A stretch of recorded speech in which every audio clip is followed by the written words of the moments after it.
health in the jail, and also for updating us on the behavioral health issues that's in her department, because probably 80% of the people in the jail have a behavioral health issue, is why they ended up there in the first place. So I'm just going to let Dr. Mahdi make her presentation and be respectful of her time, and then and just show our appreciation for what you're doing and educating us tonight. Thank you.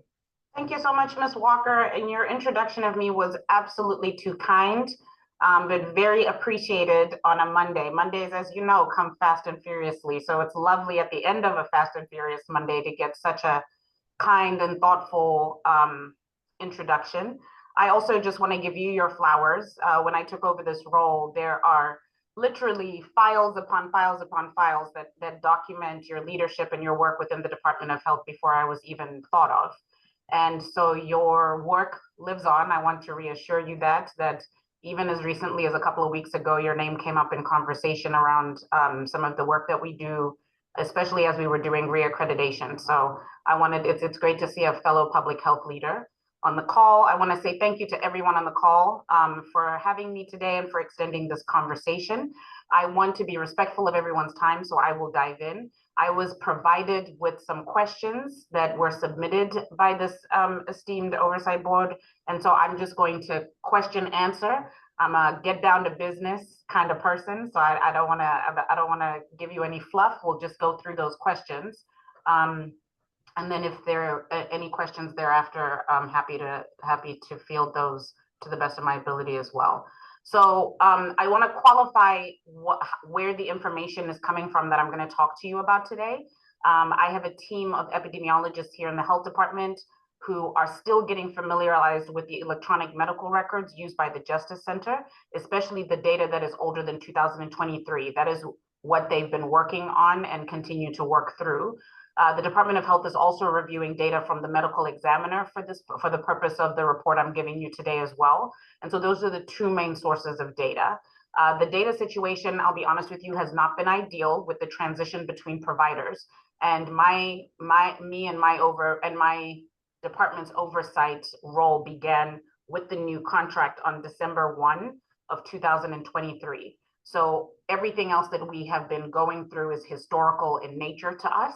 And I want to make that clear as well. By authorizing the Department of Health to provide oversight of medical practices, our mayor allowed our team to work with the current medical provider, who is Physician Correctional USA, PCUSA, as I'll refer to them for the rest of this conversation, on data entry and medical record processes to improve accuracy and reliability moving forward. So the first question that was sent over was, please describe the healthcare program in the City Justice Center that is being overseen by the Department of Health. Does this include mental health services? And so the contract between the City of St. Louis and PCUSA started on December 1st, 2023. It provides for the delivery of reasonable and necessary medical, behavioral, and dental care to individuals under the custody and control of the city and detained at the City Justice Center. The scope of services for this contract includes receiving and screening inmates with the goal of 4 hours upon arrival at the facility, an initial health assessment of each inmate within 14 days following admission to the facility, and then inmate requests for health services triaged within 24 hours. It also calls for appropriate and timely medical detox services, regularly scheduled sick call, nursing coverage, regular physician visits on sites, infirmary care, hospitalization, medical specialty services, emergency medical care, medical records management, pharmacy services, health education and training services, a quality assurance program, and administrative support services. The mental health portion of the services includes mental health assessment and evaluation at intake, at the initial health assessment, and in segregation, crisis intervention, and suicide evaluation.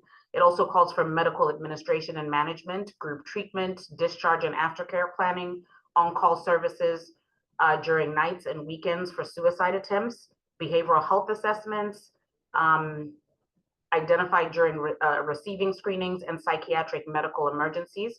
It also calls for psychiatric evaluation in housing units and collaboration with medical staff on integrated plan of care. So that's the language within the contract for the services. Moving on to the second question that was asked, what is the status of program implementation? So the contract for PCUSA started on December 1st, 2023. We are now in the 5th month of the contract, and all programs listed in the contracts are in the process of being implemented, except for medical detox. We're in the process of designing that program now with the guidance of the National Commission on Correctional Healthcare. That's the NCCHC. We have gone into, at my request, the city has gone into a contract that starts May 1st with NCCHC, who are the national accrediting body for medical care in the United States. And so they will be assisting with that final portion, which is the medical detox. Monitoring of current programs has begun as well. We have weekly meetings with the leadership of PCUSA, Department of Health, and the CJC leadership, as well as a monthly monitoring report that we have developed as well. So that's the second question. I'll move on to the third question that was asked. Is the contractor for health services supervised by the Division of Corrections or DOH? Who specifically holds them accountable? So the contractor for health services is supervised now by Department of Health since December 1st of 2023. The provider is held accountable by a team of employees within the department, including myself, the Director of Health, our Commissioner of Health, the Chief Medical Officer, the Behavioral Health Bureau Chief, the Government Services Analyst, and epidemiologists within our epidemiology bureau, as well as leadership from the City Justice Center. While the Department of Health oversees the medical component of the contract with PCUSA, the CJC leadership obviously interact with medical providers on a day-to-day basis as they are on site. So this process benefits from the strong collaborative approach between our department and the CJC leadership and the Department of Public Safety, as well as with the contracted medical provider. The fourth question was, what does the historical data of the past 10 years tell us about the trends in CJC of numbers and rates of deaths, illicit drug overdoses, and illness? So let's start with deaths. Data between the CJC and the Medical Examiner's Office shows 29 detainees have died in the past 10 years while under the care of the Department of Corrections. At the facility, the current electronic medical record was only put in place in 2016, with 2017 being the first full year of data available. So any diagnoses from outside facilities, for example, emergency departments, are often only available in the patient's discharge paperwork as scanned PDFs that are entered into the CJC's electronic medical record systems. These scans are not able to be easily queried, so my team are still working on those. But that's always going to be a limitation in assessing the data. The policies or procedures for data entry in place at that time were not subject to the Department of Health's oversight, and the department is working with PCUSA to improve data entry moving forward. The available recorded data from 2017 through 2023 does show us the following trends. So let's start with illicit drug overdoses. Between 2016 to 2024, there were 19 non-fatal overdoses as identified by searchable ICD-10 diagnoses codes in the electronic medical records. 10 occurred in 2016, 5 in 2017, and 1 in 2018, 3 in 2022. Additionally, the diagnoses codes identified diagnoses and encounters related to substance use disorder or a history of withdrawal or drug use. What we're also seeing so far, because like I said, it's going to take a lot of time for us to parse through this data that was not under our control historically. Between 2016 and 2024, there were 4,146 substance use associated diagnoses. The average daily census of CJC has decreased substantially from 1,450 patients in 2016 to 669 patients in 2024 on average. When you adjust for census population, the incidence of substance use disorder saw a peak in 2018, followed by a sharp decrease in 2020 and another sharp decline in 2023. However, and I'm going to continue to say this, diagnosis data may be impacted by the same data entry issues I spoke about earlier. So when we look at trends in illnesses, there were 67,494 diagnoses codes for 19,547 unique patients that were identified in the electronic medical record system for all manner of health issues between 2016 and 2024. Adjusting for average daily population, 2019 had the highest rate of diagnoses, followed by 2022, which had a much smaller count of diagnoses, but also a much smaller patient census. So you got to look at that in relation to the other. Overall, the rates of diagnoses has held relatively consistent from 2018 to 2023, except for a dip in 2020. Note that these diagnoses were not deduplicated by individuals. So an individual with a condition that requires frequent follow-up could be represented multiple times, which is why it takes time to really parse through this data until we're confident with what we have historically. When deduplicating diagnostic codes to only count one type of ICD-10 code per person, the total number of diagnoses drops from that 67,494 number to 56,027 unique diagnoses.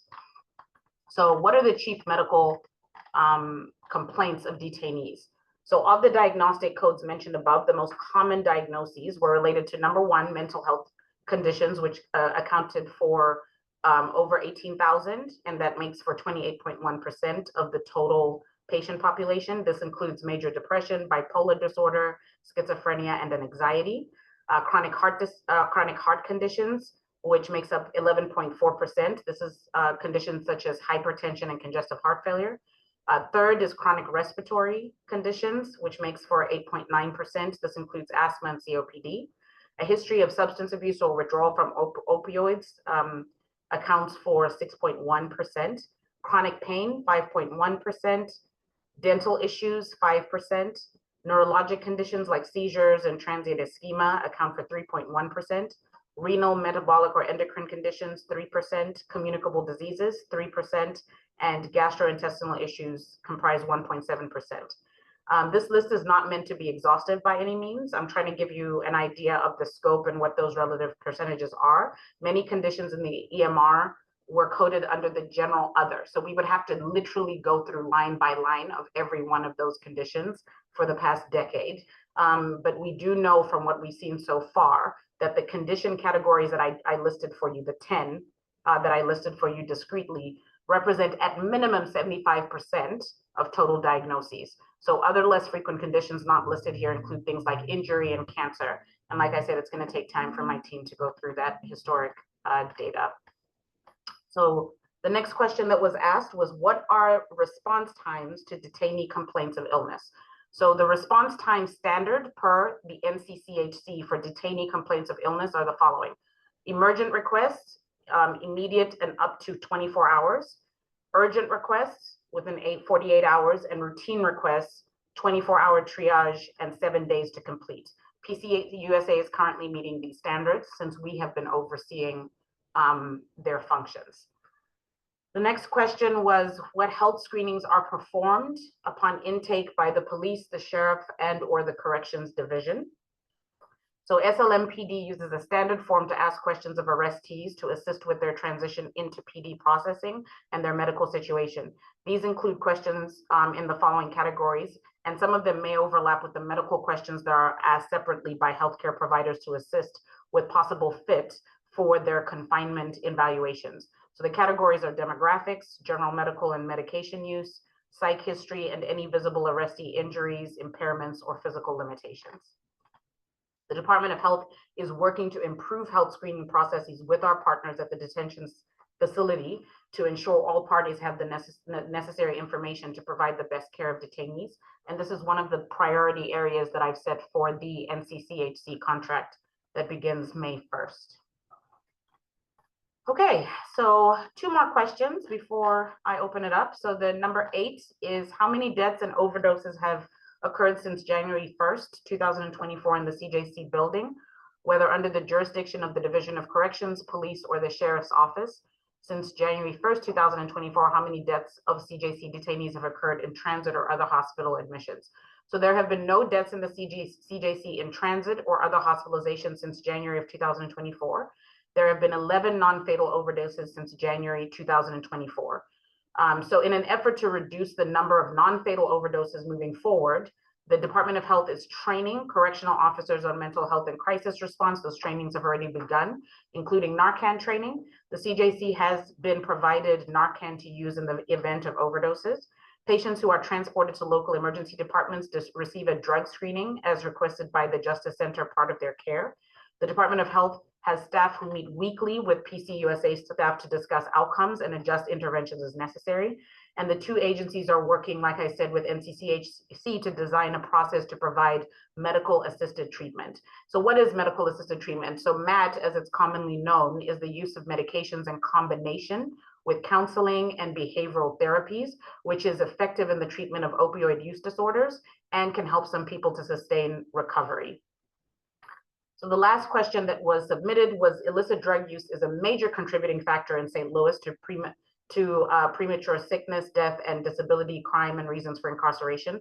A presumed majority of the people incarcerated in the CJC are estimated to have been accused of crimes caused by or related to the use of illicit drugs or the trafficking of illicit drugs, especially opioid-related drugs such as heroin. By addressing this disease in our city, we can keep people from committing crimes and in and out of CJC. We know that DOH received funding in FY24, and I'll correct that too, as well as FY23, to expand mental health care within the city. Can you please update us on your progress in that area? So I'm gonna go ahead and do that. So when I took over in 2021, there was not a behavioral health bureau. This was one of the mayor's priorities along with violence prevention. And so as you know, the mayor has set up an Office of Violence Prevention that we work collaboratively with and whose work has just been phenomenal to date. The mayor also supported the Department of Health in our budget in establishing the first ever behavioral health bureau. And so we launched that bureau in May of 2023. Preceding that, I approached the CDC in 2022 to work with us for a year. They provided us at no cost to the city at my request 7 fully funded CDC workers to help with the strategic planning and to develop an implementation plan, as well as the beginnings of a dashboard to support the work of a new bureau. So that MOU with the CDC lasted a year. They provided us with all those deliverables. And then in 2023, we were able to launch the actual Behavioral Health Bureau, who now have over, Julie, correct me if I'm wrong in the chat, but I want to say we have 15 full-time employees now. And this was in response to rates of mental health and substance abuse that placed us at the highest rates in the state of Missouri. The vision of that bureau is to pursue the holistic healing of St. Louis families and communities by overcoming obstacles to them experiencing their highest optimal mental health and well-being. As part of that vision, we have focused on the priority areas of linkage to care, outreach, Narcan distribution, education and training, coalition building with the slew of really strong community-based organizations and mental health providers that were already doing this work in the region. And the last priority has been criminal justice and crisis response. So those focus areas have led to over 275 linkage to care calls in the community. We have provided more than 2,500 doses of Narcan in the community. We've participated in over 140 outreach events thus far. We have provided crisis response training for city employees, and we have awarded over $1.6 million to organizations doing this critical behavioral health work in the community.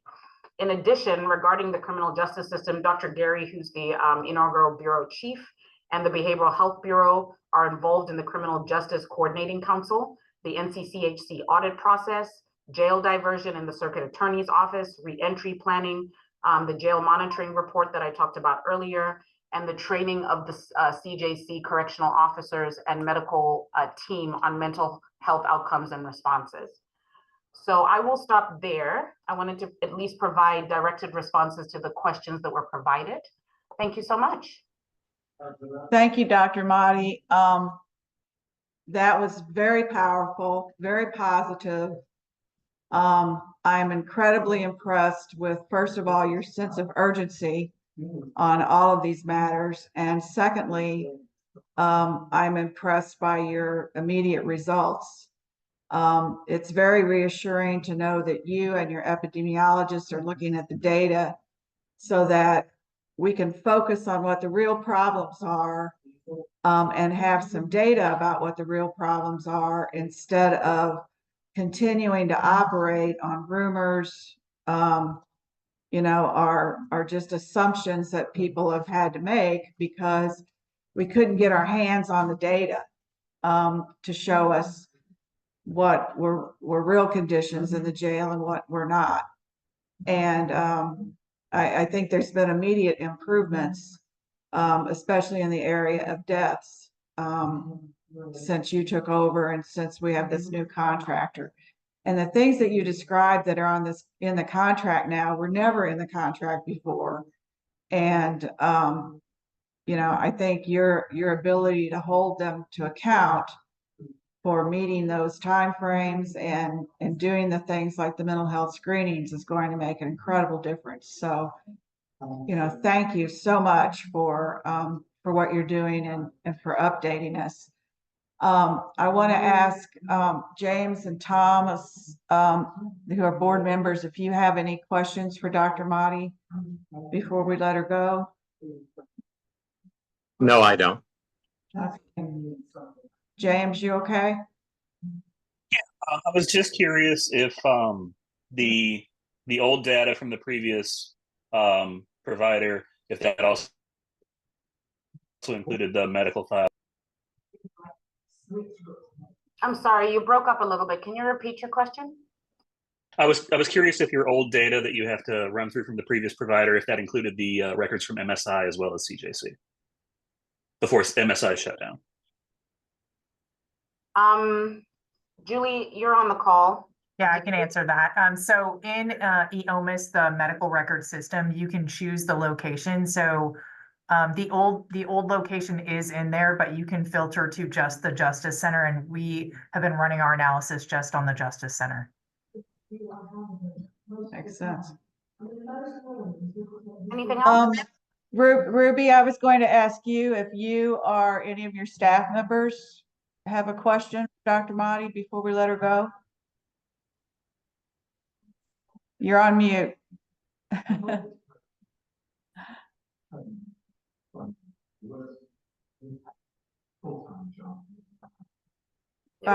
Ruby, you're still on mute.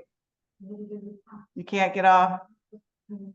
Yeah, the Oh, there host, you go. the host has been controlling that ever since that bad experience, so Yeah. I can't always do it. Thank you. Welcome, Dr. Motti. Thank you so much for your response. I want to join Secretary Walker. We so much appreciate your being here and the information that you've provided. My question is, the DFOB has to compile an annual report and quarterly reports. And so my question would be whether or not any of that data that you've just given us orally can be published in DFOB's annual report.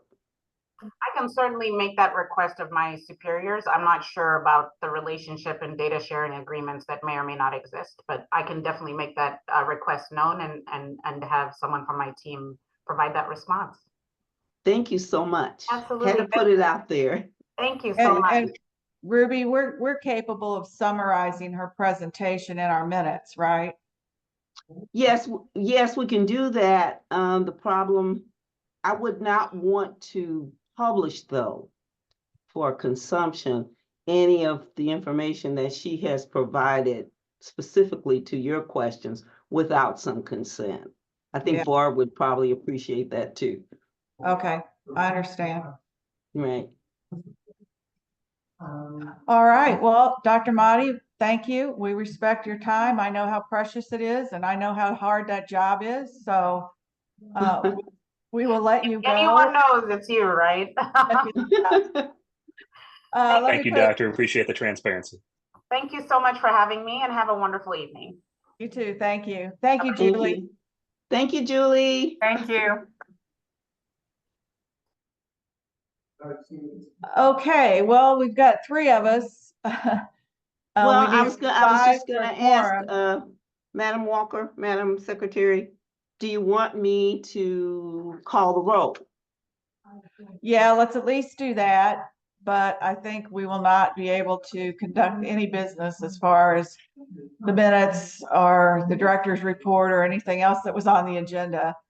Barb, after hearing her description of the challenges of getting the data, Barb and Ruby, I think we need to reconsider that letter I wanted to send, because I think she told us what their response is going to have to be, which is they're digging through it, discharge reports one at a time, and they're not prepared to answer those questions yet completely.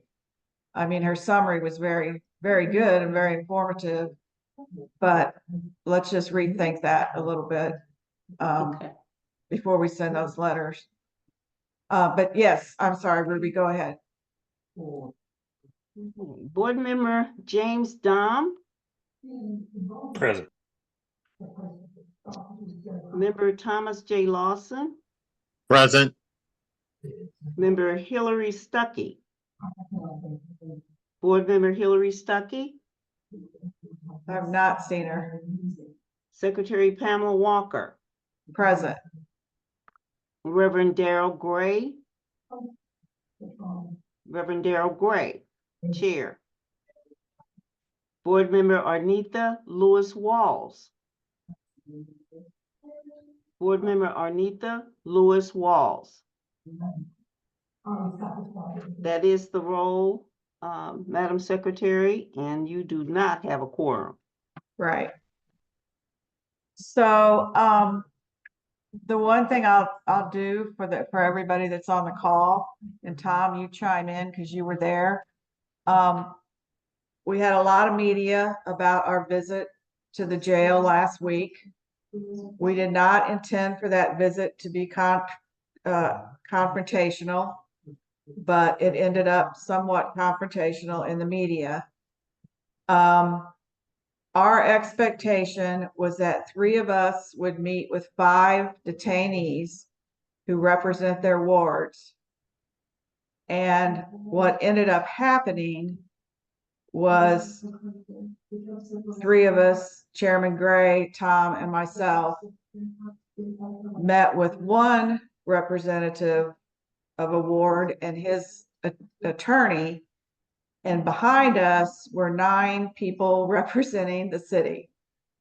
So it was very intimidating, I think. He did not say so, but I would assume it was very intimidating for the person who is a detainee, because as Reverend Gray said, we got to leave, but he remained a prisoner or a detainee.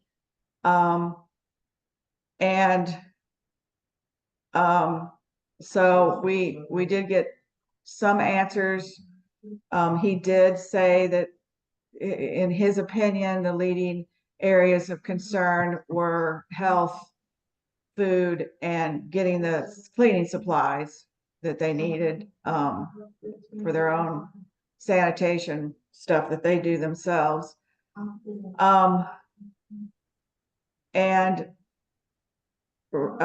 we have discussed that we're still going to request to see the other 4 reps, and we'll see. We'll see where that goes, but we're going to remain persistent until we get to hear from everyone. The takeaway for me was that neither the public defender attorney that was there with the detainee nor the detainee seemed to be aware that we existed, or that this complaint process existed. And that's very concerning to me, and I think we have a lot of work to do there.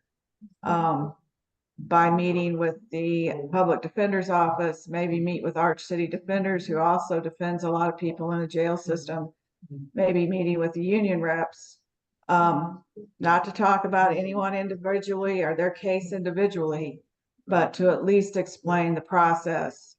It was also very clear that even though they have 70 tablets per ward, they are not allowed to be on the internet, which I totally get.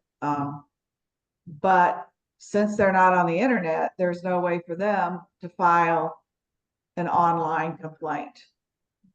So we have to figure out how to get the complaint forms to the detainees. We were told after the meeting on our way out of the building that they don't like to give paper to the detainees because they smoke them. So I'm not sure how to work around that other than possibly make sure their attorneys know that they can go in there with the complaint form and have it filled out. But we need to talk about that. And I don't know, Tom, what were some of your takeaways? Well, pretty much just what you were saying. It certainly was staged. It was just typical obstacles after obstacles. Nobody wants this board. That's the bottom line. And as much as the mayor wants to shout out that she's supportive, I don't think I've ever seen her at the meeting here. She keeps saying that her press secretary, whoever it is, keeps saying the same thing. It's just ridiculous that we're all trying to do the same thing, which is to make life better for the people inside a detention facility. Why would you not want to? These are human beings. But there are powers that be, for whatever stupid asinine reason, they jump. I'm sorry, but this is the way it is. This is absolutely the way it is. It's bureaucracy at its worst. Even communism doesn't even treat people like this. These are human beings that should have access to certain things. And every part of this administration has put barriers in the way to prevent people from getting that or having the opportunity to pursue it or anything else. And it's ridiculous when you're going to have us come up there. They know what we're here for. And then there's a stack of people behind us that we can't see what they're doing. We don't know how they're intimidating the poor detainee there. I was kind of happy his attorney was there more for protecting him against the people behind us than what we were going to do. But it's ridiculous when we say this is what we would like and we get a little piecemeal and everybody seems to be happy with that. There hasn't been anybody from this administration that has stepped in and said, what is it that you want and need? Let's go do it. Let's sit down. I'm calling you all in, grab everybody and sit at a table. But that's not what's happening. It's just ridiculous. It is a problem that we can't bring paper copies in. I was talking to the commissioner about the paper process, and there are so many different kinds of drugs that are laced into the paper. And as Pam was saying, they smoke it, they get it wet, and now they've got it, and then they rub it onto their skin, and they get a high from that. You can't let paper just float around. So I asked the commissioner, I said, well, is there a way that you could have a station that is counted for as far as paper goes?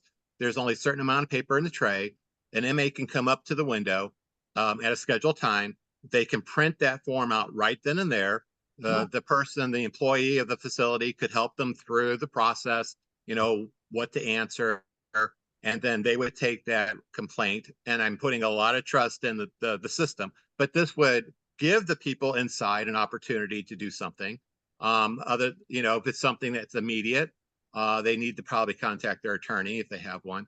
But there needs to be signs places that says, the Detention Facility Oversight Board encourages you to discuss the situation, the conditions and the environment within this facility. Contact blah, blah, blah. And it's just, it's there, but nobody is going out of their way. Nobody wants to support this process. So I'm just frustrated as heck. And that's about what I have to say, I guess. Thank you, Tom. That was very eloquent, and I agree with you. There is a way to do all of this stuff, but they have to want to do it. But and they don't. But I don't understand. Everybody screams out loud, we've got this, we want this. But there's not even emotion in their statements. It's just the typical press print. Here's the flyer. Read that off to the public. Yes, the mayor has been endorsing this. And mayor, no, I just don't get why there is such a problem with this. Right. And, I want to clarify one thing that was said. This board was not created by this mayor. It began before she was mayor during the Cruzen administration. It was filed in the Board of Aldermen and it didn't get passed until she was mayor and she did sign it. And the Citizens Oversight Board, the jail's been in existence for years. What this mayor did do was create the Oversight Division and put both of the boards in that Oversight Division, which we thought was going to streamline and give them power because they would report to the Director of Public Safety. But we haven't seen that. And as Reverend Gray said, they seem to be trying to cover up more than we're trying to uncover. We really try not to be confrontational, but you have to state the obvious when the media ask you. And the obvious was that was over the top. The two attorneys that came from the city councilor's office are great people, worked with Mike for many years, but they weren't Barb, who represents the board. They were litigators.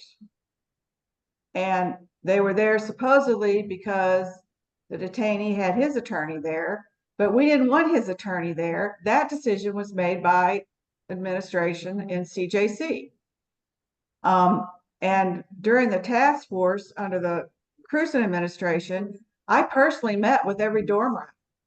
Me and one other person on that task force, we met with the dorm reps alone. There was a guard standing outside the door for safety reasons.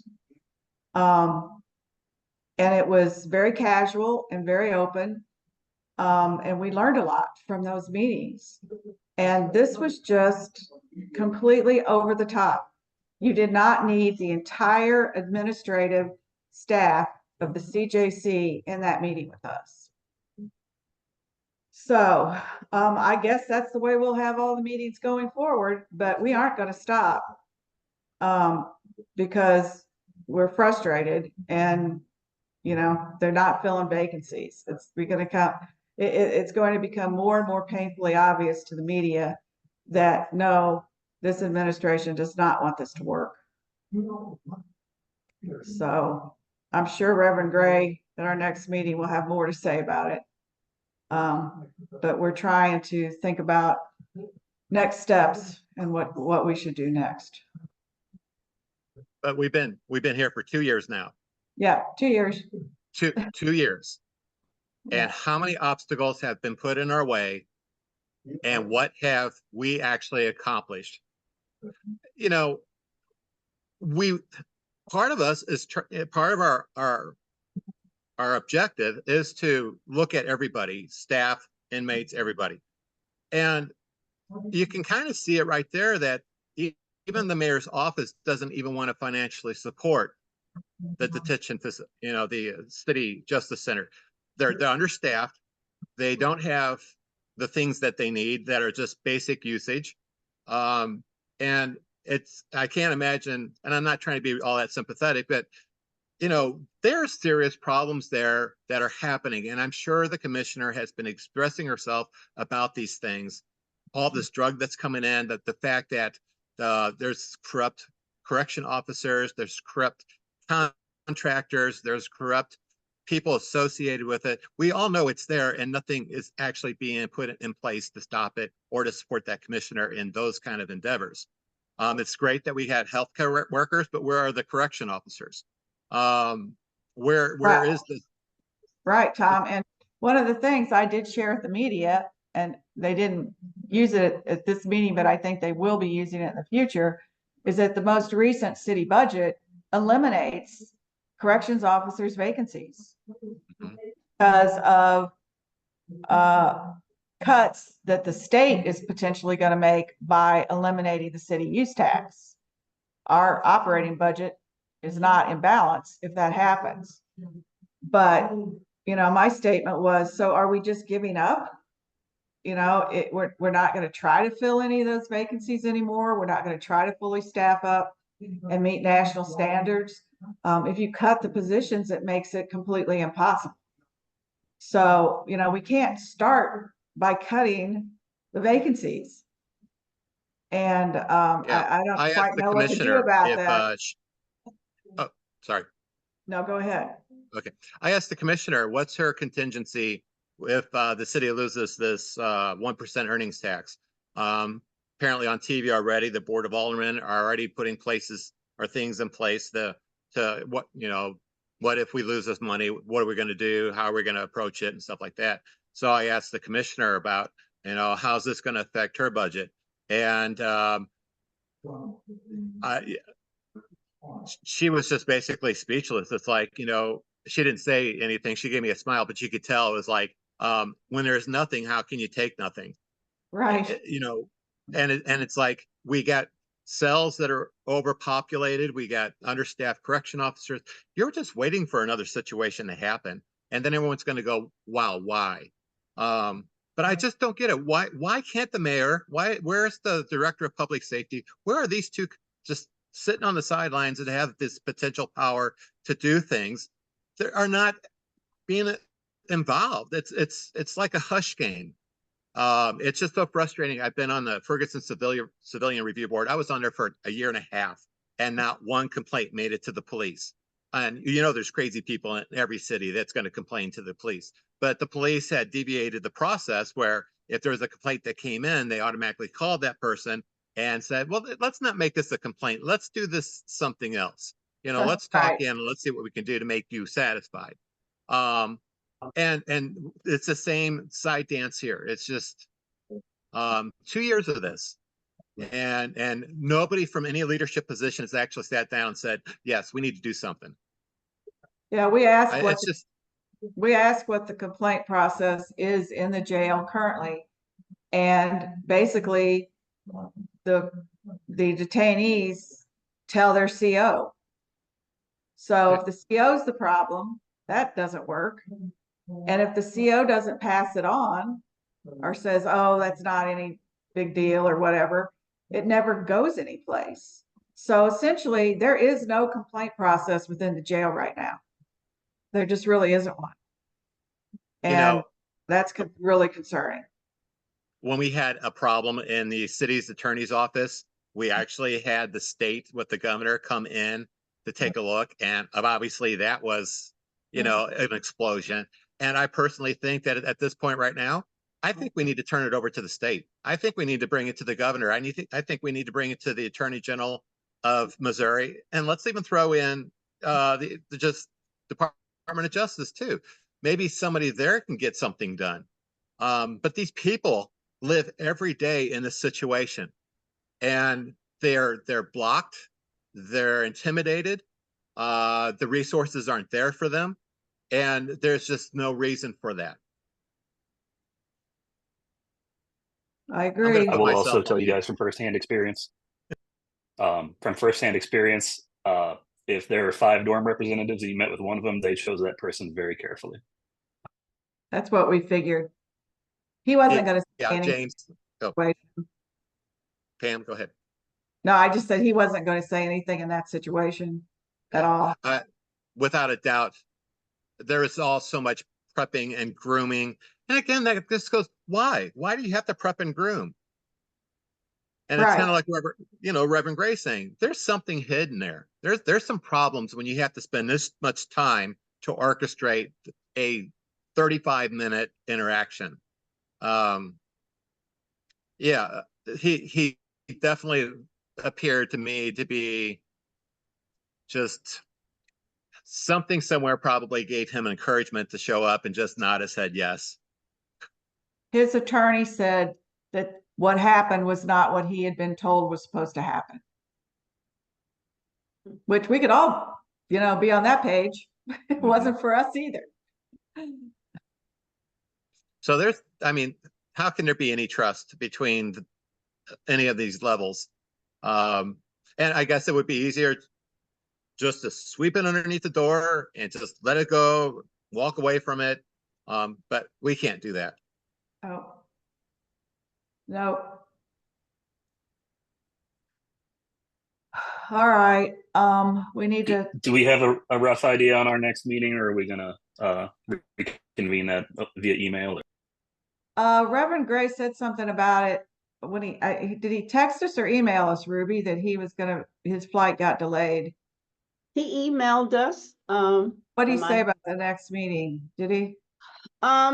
He did not. He did not indicate that in the email. He just simply said that if he could get on the call from the plane, that he would. It's about 5:56 now.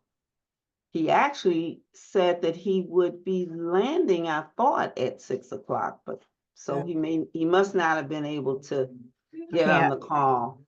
From a plane. So when do we usually meet, Ruby? Do we meet the third? I'm sorry, Barb, what Monday can't you what meet? date are you looking at? Which Typically, Monday are you I looking can't- at? Fourth Monday.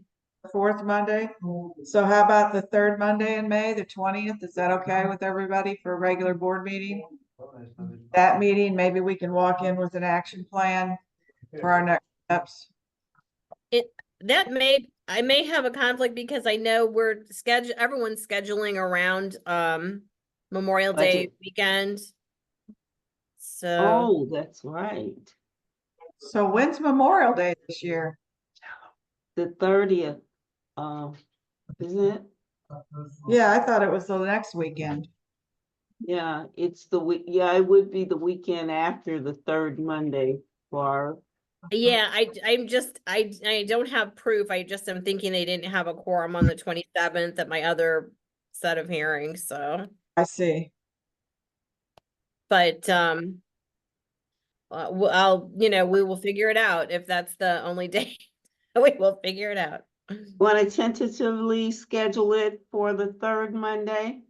Yes, I think if the more we can get a routine day of the month set, it'd be easier for people to schedule around. Since there's so few So of us. I'm taking that to mean that you basically are wanting to table everything else that's on the agenda? Yeah, I think we have to. We can't vote on anything. Well, there's nothing on there that requires a vote really, but I can understand if you want to table. I fully support it. The one thing I do want to do though is to introduce our new team member to you before we adjourn. Okay, well, let's set the 20th. And we'll get out an agenda and you guys submit what you want on an agenda as well. Okay. We normally allow for public comment. Do we still want to do that tonight, even though we're not in official meeting? Can we, Barb? It's informational. I think that would be okay if there's someone from the public who wants to make a comment. Obviously, you can't take any action, Okay. Okay. Do Well, you mind Ruby, if I introduce my Yeah. new team member first? yeah, Ruby, introduce your team Since member. he's probably nervous and waiting. We'll hear from the public and then we'll adjourn. Go ahead, Ruby. Okay, I don't see him on now that I'm looking. Can you hear me? I scared Mr. him off. Lester, can you Okay. can you turn your video on? I'm trying to turn it on. I don't know if Okay. it's Then saying we'll that pass you on to the next meeting as well, because I'm not comfortable introducing you without a face. there. I Is think that- the host just Is that Marco? Yes. Yes, you know him? Yes. Yes, ma'am. Yeah. Okay. Well, you want to hear from Good to have you on board, Board sir. Good Member to have you on Lawson? board. Likewise. It's still hasn't started up, but good to see you, Dom. Haven't seen you in a while. Please, Yes, please, sir. It's been a Ruby, minute. go ahead and introduce him, Ruby. Okay. We'll see him at the next meeting, but Well, it is Marco Lester, and I'll let him tell you a little bit about his background. Okay. Well, I guess they're still working on the video. But my name's Marco Lester. I'm the new legal investigator too. I'm a former city police officer. I worked the 6th district, 8th district, 3rd district. I had the opportunity to work on the community response team with Alderman Flowers way back when. I was also a correctional officer, and in that I think you been cut out. Hello, can you still hear me? Yes. Yeah. Yes, sir. Okay, and as a correctional officer, I worked on several different positions, from the inmate paint crew to the special response team. But I'm glad, and I'm happy for the opportunity to work as a legal investigator to further serve the citizens and the detainees and the people of our St. Louis community. Thank you. That's all I have, Madam Secretary. Thank you, Marco. Welcome aboard. We're thrilled to have more help. Thank you. If anyone from the public would like to make a comment, you have 3 minutes. Indicate your interest by raising your hand, and Answar can unmute you. So Answar, I'm turning it over to you to unmute people. Okay.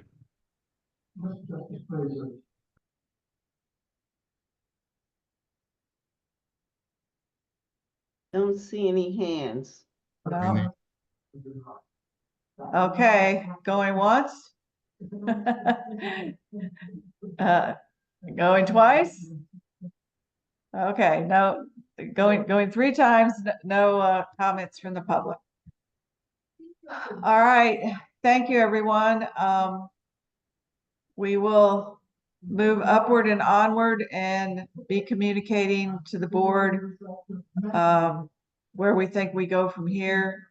Please submit your ideas and concerns and whatever to the chair. And we'll try to get updates on things like appointments for the vacancies before the next meeting. I guess we Thank have you to all very vote to much. adjourn, right? Yeah. Well, you I'll can't move to actually, adjourn then. but James moved to adjourn. Do we have a second? I second.